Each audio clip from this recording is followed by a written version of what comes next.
Graça e paz, sejam bem-vindos a este canal, Paede Community, um canal onde nós vamos aqui compartilhar histórias e o que Deus fez na minha vida. Eu quero contar o que Ele fez na minha vida, como eu descobri a existência de Deus e provei dessa existência. E a partir desses testemunhos eu espero que a sua vida seja edificada, que você seja tocado e que você também procure as suas experiências, que você também bata e espere que Ele abra a porta, porque a palavra diz que bata e será aberto, procure e acharão. Vocês precisam procurar por Deus. Vocês precisam procurar uma forma de se achegar a Ele. Se achegue a Deus, Ele vos achegará a vós. Bom, então para iniciar a minha história, eu acredito que tem detalhes que eu não posso contar. Tem detalhes que são muito íntimos, muito pessoais, coisas sérias que eu ainda tenho trabalhado dentro de mim. Mas algumas coisas, sim, de fato, eu preciso contar. E algumas coisas, assim, de fato, eu preciso elaborar aqui para que vocês entendam como foi a minha vida e a minha trajetória com Deus. Bom, eu nasci em Belo Horizonte e nasci num ambiente católico, né? Como muitas das famílias tradicionais brasileiras. Mas dentro da minha família, eu sempre senti que meu pai sempre teve um lado mais espiritual, assim. Meu pai sempre foi um cara mais de fazer suas orações, um Pai Nosso aqui, uma Ave Maria ali, etc. Então eu cresci vendo imagens dentro de casa, vendo a Bíblia na estante aberta, mas eu nunca que parava e lia, tinha interesse pela Bíblia. E ao mesmo tempo também eu cresci com muitos questionamentos. Então eu era o tipo de pessoa que saía muito do ambiente interno ali, na minha casa, e sentava na varanda, isso com 7 a 6 anos de idade. Eu olhava para o céu e questionava Deus. Oh Deus, por que o pessoal da África tá passando fome? Por que isso? Por que aquilo? Por que o mundo é desigual? Isso me batia uma frustração de injustiça. Eu sentia uma injustiça pelas coisas do mundo, sabe? E eu já, desde pequena, sempre questionei muito a Deus. Questionava meu pai também, eu chamo de pai terrestre, né? O meu pai. Eu sempre falei, pai, por que a lua não cai? Pai, por que as estrelas são assim? Então, minhas perguntas, desde pequena, sempre foram muito questionadoras. Eu nunca conformei muito com a vida que eu tinha. Eu achava que tinha uma coisa errada. Eu já conseguia olhar para as pessoas trabalhando, estudando, eu sentia uma sensação de prisão, parece que eu estava fazendo algo repetitivo o tempo todo. Então, assim, eu sempre fui uma pessoa questionadora, que não gosta de caber ali numa bolha, né? Numa cápsula e falar, eu sou assim, vou ser assim o resto da vida. Eu nunca fui assim. Então, todos esses questionamentos, né, na minha vida inteira, me fizeram encontrar respostas de diversas formas. Então, ali na adolescência, eu comecei a ver muito vídeo de teoria da conspiração, o que me deixou muito confusa, porque você começa a ver a maldade dos homens e acha que aquilo é Deus. Então, eu achava que Deus não existia porque o mundo era muito mal. Então, ainda não tinha lido a Bíblia, comecei a ver vídeos de teoria da conspiração, e aquilo para mim eu achava um absurdo. Porque eu pensava assim, como é que os homens podem fazer isso com outros homens? Ou seja, matar para o poder, para o governo, algo assim, né? E aí, quanto mais você se aprofunda em teorias da conspiração, que hoje a gente sabe que não são teorias, né? Quanto mais você se aprofunda nisso, mais você percebe que existe um sistema global que controla as coisas por trás. Existe isso. E existe uma grande parte da sociedade que está dormindo. É como se fosse uma Matrix. A gente vive num mundo onde as pessoas vivem num piloto automático, trabalham, acordam, estudam, pensam em dinheiro, pensam em viajar, mas elas não questionam de fato por que a vida delas tem que ser desse jeito, por que não pode ser diferente. E eu desde criança já fazia esses questionamentos. Só que isso me gerava uma revolta com Deus. Desde criança eu sempre sentia que tinha alguma coisa errada. Bom, o tempo foi passando, eu fui crescendo e eu cresci, aí agora vamos falar um pouquinho da minha parte emocional. Eu cresci num ambiente onde eu não escutava palavras de afirmação, que eu era especial, que eu era bonita, que eu era inteligente. Pelo contrário, eu cresci num ambiente onde eu fui questionada, sabe, do meu valor, onde eu era... Sempre me colocavam para baixo, né? A respeito das minhas roupas, a respeito da minha forma de agir. As coisas que eu fazia sempre estavam erradas. Então eu cresci num ambiente de culpa, de controle. Eu não podia sair de casa, muito de casa. Minha mãe sempre trancava a casa. Era um medo que ela tinha. Minha mãe era uma pessoa muito medrosa. E isso por longo tempo ficou no meu coração, esse medo, angústia. Então sempre fui uma pessoa medrosa. Sempre fui uma pessoa que não conseguia conversar com as pessoas, muito tímida, muito introvertida, né? E eu posso dizer para vocês que eu cresci assim, em Belo Horizonte, acho que dos meus 5 anos, né, 5 anos, desde criança até os meus 27 anos, mais ou menos, como se fosse uma criança atrofiada, como se fosse uma criança presa num corpo de uma adulta. Então, ali, morando com a minha mãe, com a minha família, eu cresci vendo os reflexos da minha infância, mas eu não sabia que era isso.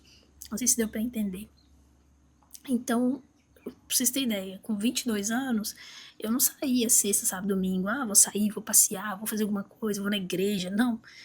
Primeiro que eu não gostava de gente. Não gostava de ficar no meio das pessoas. Segundo que o que eu pensava era o seguinte, é melhor ficar dentro de casa. É melhor não ter contato com as pessoas. Acho que as pessoas não gostam de mim. Então eu cresci numa sensação de rejeição muito grande, muito forte. E isso me fazia ficar dentro de casa. Praticamente eu me excluía. Eu me excluía e depois eu me sentia excluída. Bom, e assim eu fiquei por longos anos. Foram anos. Eu lembro que tinha vezes que eu ficava tanto dentro do meu quarto que eu nem pisava na varanda. Isso é muito sério, gente. Eu lembro que eu ficava 15 dias, às vezes quase um mês, sem pisar na varanda. Eu ia só na cozinha, banheiro e quarto, né? Às vezes numas férias.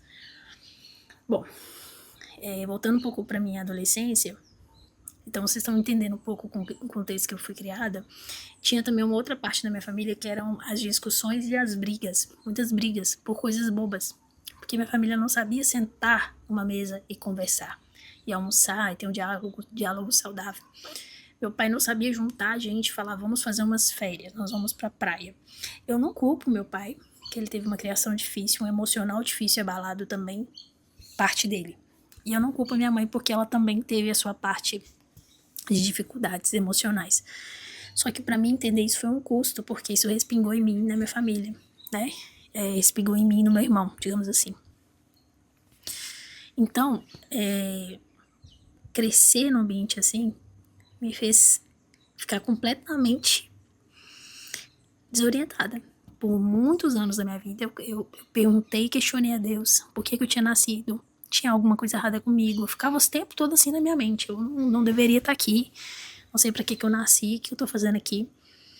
Então, isso acarretava sintomas de depressão, porque você começa a pensar nisso, sua energia cai, você começa a se sentir pra baixo, e você só puxa mais pensamentos negativos e vira uma bola de neve. Então essa foi a minha adolescência toda assim. E reitero que eu não lia a Bíblia, eu não tinha uma mãe, um pai que me pegava pela mão e falava, vamos pra igreja, a gente vai rezar, mesmo que fosse na católica. Eu lembro que meu pai frequentava até a igreja católica, mas eu não tinha muita vontade de ir. Eu nunca, desde criança, eu nunca fui muito assim, de olhar para os santos e crer que eles tinham algum tipo de poder. Era como se eu olhasse e eu não me sentia confortável. Essa era a palavra, de olhar para a imagem. Eu achava diferente, eu pensava assim, gente, não sei, eu não me identificava com as imagens desde criança. Bom, e aí eu cresci nessa dinâmica, né, da minha família. Só que isso foi a minha forma de viver dentro de casa, resvalou na minha vida sentimental, na minha vida de amizades, de relacionamentos, né? E eu custava entender isso. Então, por exemplo, na minha escola, na época no primeiro, segundo, terceiro ano, aconteciam coisas entre eu e meus amigos, às vezes mal entendido, eu não conseguia me expressar, não conseguia ser uma pessoa leve para explicar, olha gente, eu tô sentindo isso, não gente, se tá acontecendo alguma coisa, não sabia nem conversar, eu parecia literalmente uma criança no corpo de uma mulher de 17, 18 anos, de uma adolescente, né? Então eu cresci atrofiada nas emoções, nos sentimentos, e isso resvalou também no meu primeiro relacionamento, né, que eu pedi tanto pra Deus que eu queria amar e ser amada, Não, eu quero amar e ser amada, eu quero ter um namorado. E quando surgiu esse namorado também, eu não soube amá-lo, eu não sabia o que era amor. Né? A paixão que eu sentia por ele, eu achava que aquilo era amor. E quando essa paixão diminuiu, eu já achei que eu não amava ele mais. E enfim, uma confusão. Então, toda a minha criação moldou meu jeito de pensar, de agir, de falar e de me comportar nos meus relacionamentos com as pessoas. E eu vivia assim, gente, dos meus, vamos supor, né, 5, 4 anos, que eu lembro algumas coisas, até os meus 27 anos, dando murro em ponta de faca, vamos supor assim. Então imagine, para uma mulher que eu não tinha sonhos, eu não tinha vontade de pegar minhas coisas e falar, não, mãe, eu vou sair de casa e tal. Porque para mim, dentro da minha casa era um ambiente mais de zona de conforto, mais tranquilo. Só que ao mesmo tempo eu me sentia presa. E ao mesmo tempo eu tinha medo de sair. Então eu tentei visitar igrejas, mas me causava um desconforto aquelas pessoas chegando, abraçando, querendo um contato comigo. Olha para você ver o peso que é a forma da criação.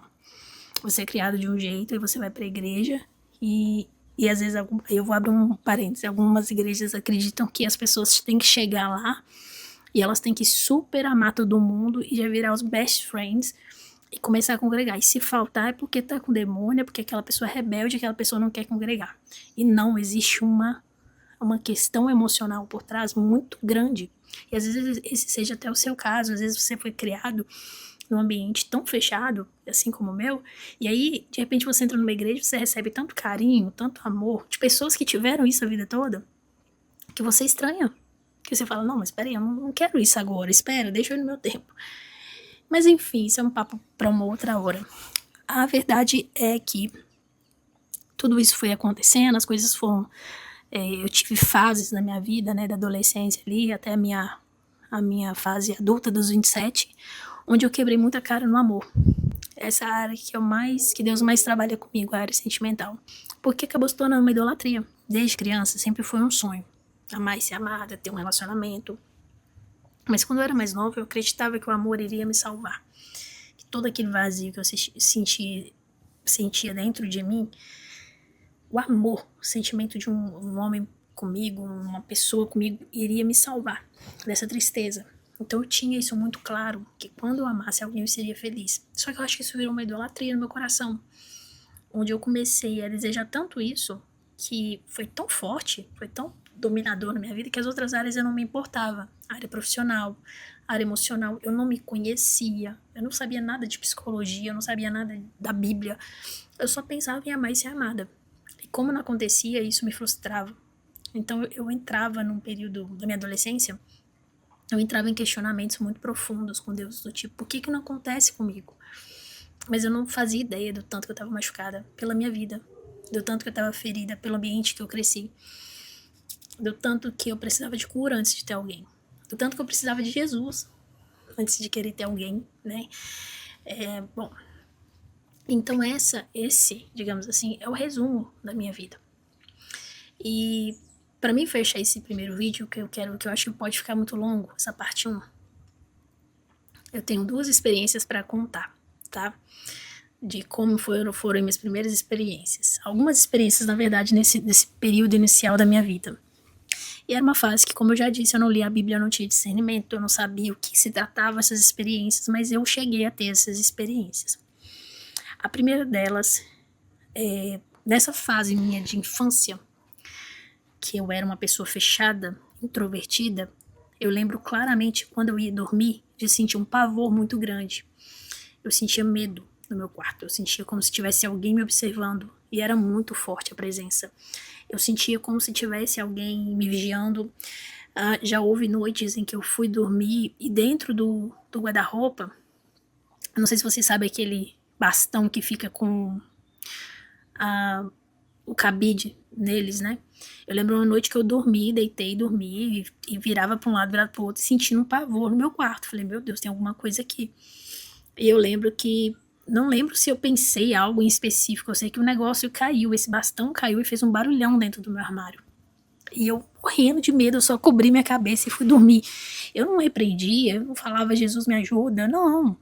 Pra mim, eu só achava estranha a coincidência do time. Isso é algo pra você que duvida, né, que Deus existe, sempre fique atento ao time. Você faz uma oração hoje, agora, né, são, sei lá, 1h30 da tarde.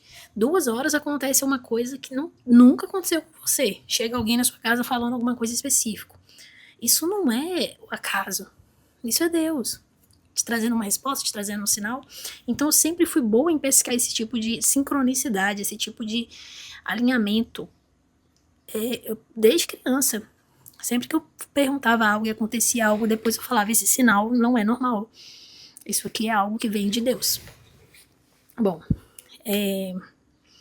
então quando eu ia dormir, às vezes eu fazia até minhas orações, né? Pai Nosso, alguma coisa assim, e aí eu ia dormir, e esse tipo de situação acontecia, caía algo, eu já sabia ali que não era algo bom. Eu não sentia coisas boas vindo, né, do ambiente. Mas também não sabia discernir ou expulsar ou enfrentar aquilo. Outra experiência que eu tive que foi muito marcante, essa eu digo que foi a primeira vez que eu ouvi a voz de Deus. Eu estava aqui no interior, onde eu moro hoje, e eu iria andar a cavalo numa fazenda. Eu tinha que esperar minha prima finalizar tarefas de casa para poder ir. Só que minha prima não queria ir naquele sábado, ela queria ir no domingo. Ela não queria ir no sábado andar a cavalo, ela queria ir domingo. E eu acelerada, ansiosa, eu era muito ansiosa, eu queria as coisas para ontem. Eu era assim com as pessoas e com Deus também. E eu muito ansiosa, eu falei, não, a gente tem que ir hoje. Foi quando eu fui aguardá-la e fui na varanda, né, e olhando o céu, assim, eram agora quase 2 horas da tarde aqui, onde eu tô gravando. Eu lembro que eu olhei pro sol, assim, também, mesma coisa. E lembro que eu vi o sol atrás das nuvens, e eu lembro que eu olhei e senti uma voz dentro de mim falando, se você for hoje, vai acontecer algo ruim. Mas se você for paciente, esperar até amanhã, não vai acontecer nada com você. E eu, assim, eu achei que aquilo era coisa da minha cabeça, né? Foi a primeira vez que eu ouvi a voz de Deus. Foi muito nítido aqui dentro. Ela não vem daqui, ela não vem de externo, ela vem daqui. E esse é um questionamento para vocês, se tiver algum pastor ou padre assistindo. Como que eu, que não tinha recebido a Cristo, que não tinha lido a Bíblia ainda, fazia as minhas orações ali, como que eu tive essa experiência aos 7, 8 anos, eu não lembro a idade, como que eu tive essa experiência? Entende? Eu não procurava por Deus. Eu só questionava Deus na minha vida, porque eu tinha nascido. E essa experiência foi uma experiência que me marcou. Porque ela foi a primeira de muitas. E eu não tive discernimento de saber que era Deus ali. Pra mim, alguma coisa falou comigo, mas eu não sabia que era Deus. E ali ele falou, se você for amanhã não vai acontecer nada. Eu na ansiedade e na arrogância, porque eu falei com meu irmão, só vai quem sabe andar a cavalo. Montamos um cavalo, montamos e fomos. Fui. No caminho, um amigo meu fala que tínhamos que fazer o sinal da cruz para nos benzermos, né, ele é católico e tudo mais, para que a gente não caísse do cavalo, não acontecesse nada de ruim. E a gente foi andar a cavalo. Nesse mesmo percurso, andando a cavalo, esse amigo meu quer trocar de cavalo comigo.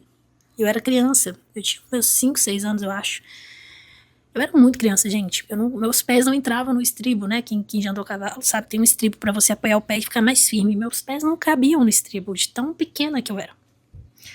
E ali eu andei, e o que aconteceu? No meio do percurso, esse menino me pediu para trocar de cavalo comigo, a gente trocou e eu caí do cavalo. Quebrando meu pulso, tive que voltar aqui para essa cidade, para o interior, que era uma roça. Ao voltar para cá, meu pai teve que... Meu pai já estava pressentindo, ele falou que ia acontecer algo comigo. E a gente teve que ir para Belo Horizonte, para eu poder enfaixar meu braço. Só que era 31 de dezembro, não lembro o ano, 2003, 2002, não lembro. E eu tive que enfaixar meu braço. Então eu fui avisada. E eu só fui entender que a minha ansiedade para as coisas iriam me atrapalhar, e que a minha desobediência, era uma menina muito desobediente, eu não escutava, eu não gostava de obedecer meus pais, também não gostava de obedecer a Deus, pra falar a verdade. Então só fui entender isso depois. Bom, pra ser bem honesta, gente, esse vídeo que eu tô gravando aqui Eu desobedeci a Deus, eu acho que eu não estava pronta ou eu estava desobedecendo a Deus. Eu sempre tive uma certa dificuldade de gravar. Eu trabalho com audiovisual, eu trabalho com vídeo, isso é testemunho também que eu vou dar. Mas eu tenho dificuldade de estar aqui, de falar as coisas pra vocês, tenho medo de expor, sabe? De, meu Deus, o que as pessoas vão pensar. Enfim, são coisas que Deus tá quebrando em mim, mas eu tô com algo no meu coração de ter uns dias. Eu não quero morrer, eu não quero sair dessa terra sem contar a minha história, porque eu acho que Deus fez comigo deve ter um propósito, deve ter um motivo. Ele não deixaria eu passar por tudo que eu passei, as experiências que eu vivi, se eu não contar. E eu tenho essas ferramentas aqui. Olha que eu nem montei cenário, eu ia montar cenário, eu falei, não, vai desse jeito mesmo, senão eu nunca vou gravar esse vídeo. Então, hoje eu tô aqui pra contar um pouco da minha história. Essa foi a segunda experiência que eu tive, a primeira grande experiência ouvindo a voz de Deus. Eu já tinha essas experiências também no quarto, essas coisas de aflição, de medo. E eu prometo que no próximo vídeo, na parte 2, eu vou iniciar esse vídeo com uma baita e tremenda experiência sobre um sonho que eu tive com Jesus.